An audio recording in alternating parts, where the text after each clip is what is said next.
wrist, twist it like it's stir fry. Whip it in the kitchen, wrist, twist it like it's stir fry. Whip it in the kitchen, wrist, twist it like it's stir fry. Whip it in the kitchen, wrist, twist it. Hello everyone, welcome back to Michelene's Kitchen. Today we're going to be making a meatloaf with ground beef. It's going to be tomato based. So I'm going to be adding tomato paste into my meat, 3 eggs, garlic powder, onion powder, minced onion, garlic, minced garlic, black pepper, and the Tony's original Creole seasoning salt.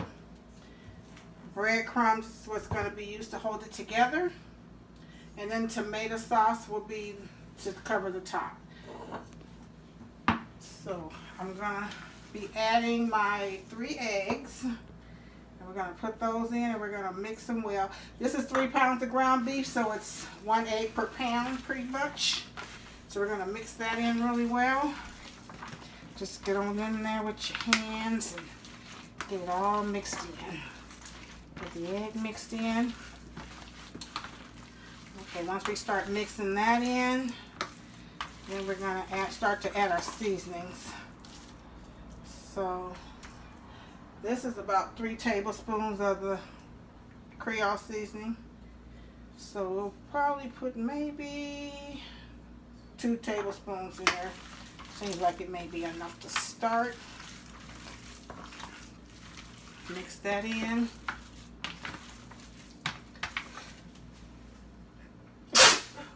Oh, excuse me. Got it kind of went up my nose a little. Okay. All right. So we have 2 tablespoons of garlic powder. Start to mix that in.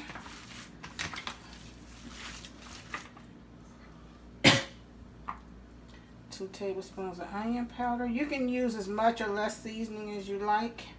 So, mix that in really well.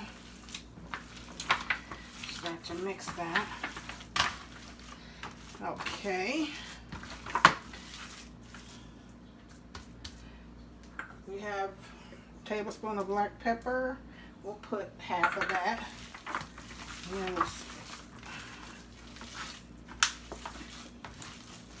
So that's about half a tablespoon or so of the black pepper. Just want to keep mixing. You want to get your seasonings all throughout the meat. So you're going to keep folding it over and mixing it in. Okay. Now if you like, you can use fresh onion, but I have minced. That's about 2 tablespoons of that. You can use fresh garlic. I'm using the minced garlic. Cut down on my prep time. And we're going to mix that in. Ooh, it smells good. The seasoning smells really good.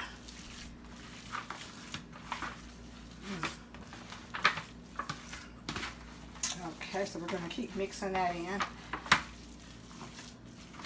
And I'll probably only add half a can of tomato paste on the inside. I won't put the whole can. So we're going to do that. So we're going to add probably half of this. Yeah, about half a can. And we're going to mix that in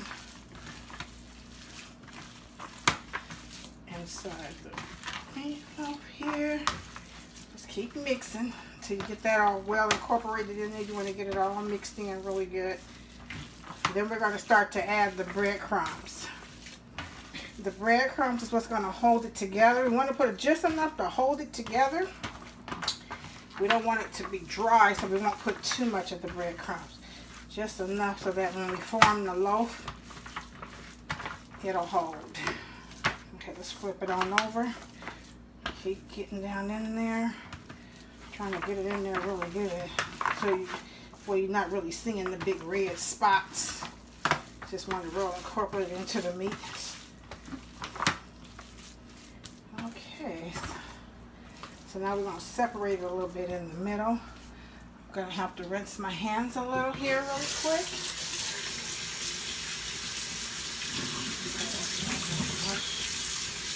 Okay. Okay, because I want to handle this, I'll just pour some in here. because I don't want to keep putting my hands all over this after touching this raw meat. Okay, so I'm going to sprinkle the breadcrumbs and we're going to fold those in. And the pan that I have sitting there is what I'm going to place it in to bake it. 375 for about an hour. Check it. You may need to bake it longer or less. Different ovens bake at different temperatures, so just depends on your oven and how big your meatloaf is. But this should cook good for about an hour. A little bit more. And this is Italian style breadcrumbs. This is just the Great Value brand. You can use any brand, or you can crush fresh crackers, saltines. Some people use flour. I like the breadcrumbs. Okay, so we're going to start forming this into a loaf. I'm going to pick him up, place him in that pan over there. So this is what I'm going to bake it in. I'm going to form it.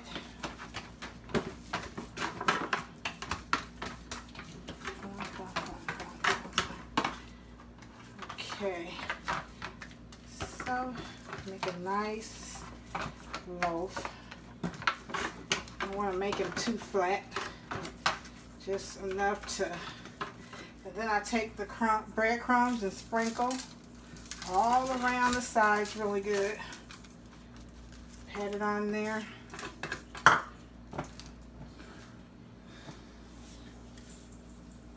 little bit more. Okay, so we're going to spread that all on there. Okay.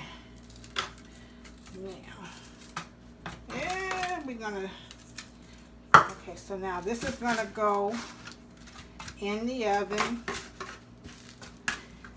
about 375 for about an hour. Okay, this is like about a 3-pound meatloaf. And we'll be back. We're going to work on some sides, which will be mashed potatoes and sweet peas.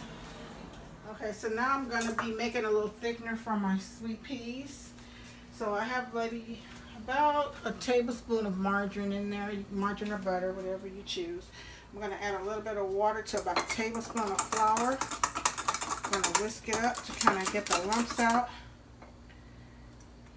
You want to kind of make sure that you're going to bring your pot to a boil, the juice from the peas to a boil.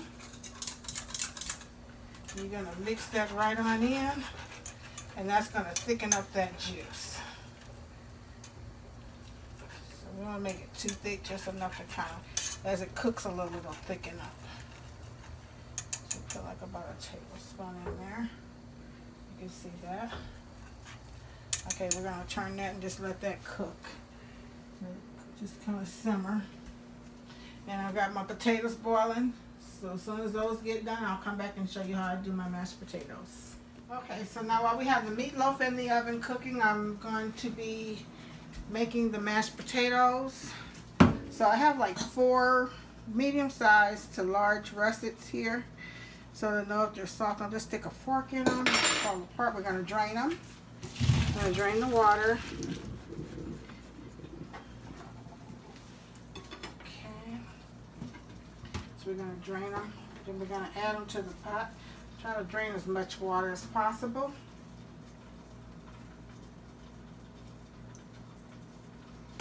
I like to peel and dice my potatoes prior to cooking them. Some people like to boil them first and then dice them. I like to do it this way because I don't like the heat from the potatoes once they're... Okay, so then I'm going to start to mash. I have a stick of margarine. You can use margarine or butter, whichever is your preference. And I'm going to put this whole stick in here. So I'll put a stick of butter, margarine, whichever. And I'm going to mash that in. And just mash it till they're well mixed up here, and put the butter heated. I want to put salt and pepper. Salt and pepper just enough to taste. I already salted the potatoes, the water for the potatoes while they were cooking, so I'm not going to put too much salt. You can always add after you serve it on your plate if you need more. So I'm going to mash that up. And sometimes I'll whip them with an electric mixer, but today I'm just going to mash them.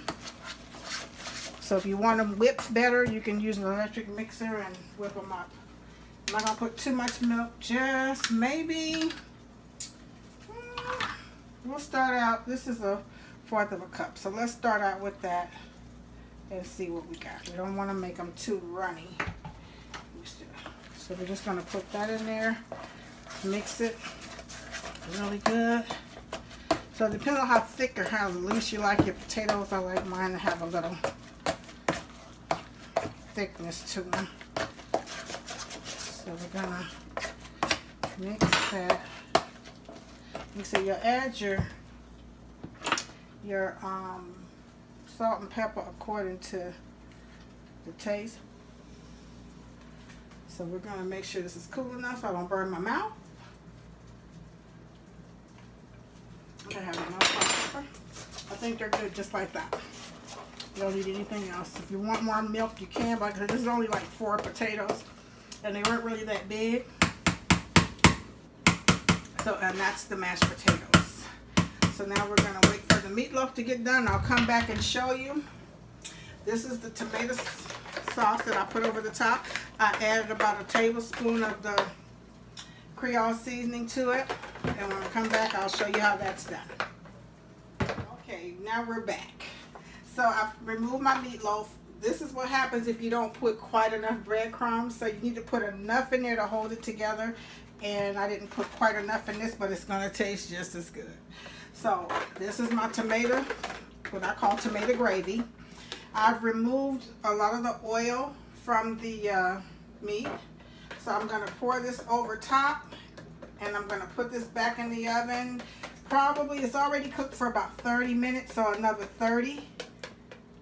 So I'm going to pour that over. My family likes the gravy, the tomato gravy from the meatloaf. Yeah, they like to put that on their mashed potatoes. So we're going to pour that in there, and we're going to throw it back into the oven. And when it's all done, we'll be back. Okay, so now we have our meatloaf is done. We put our tomato sauce over top, tomato gravy, whichever you want to call it. I bake it on there until it sticks to the meatloaf. I baked it for about an hour to an hour and a half until it's done in the middle. You just cut it in the middle. When the middle is done, then you know you're good to go. Okay, so we're going to plate it, and we're going to come back and have a taste. Okay, so this is our meatloaf, mashed potatoes with sweet peas. I like my peas over top of my potatoes.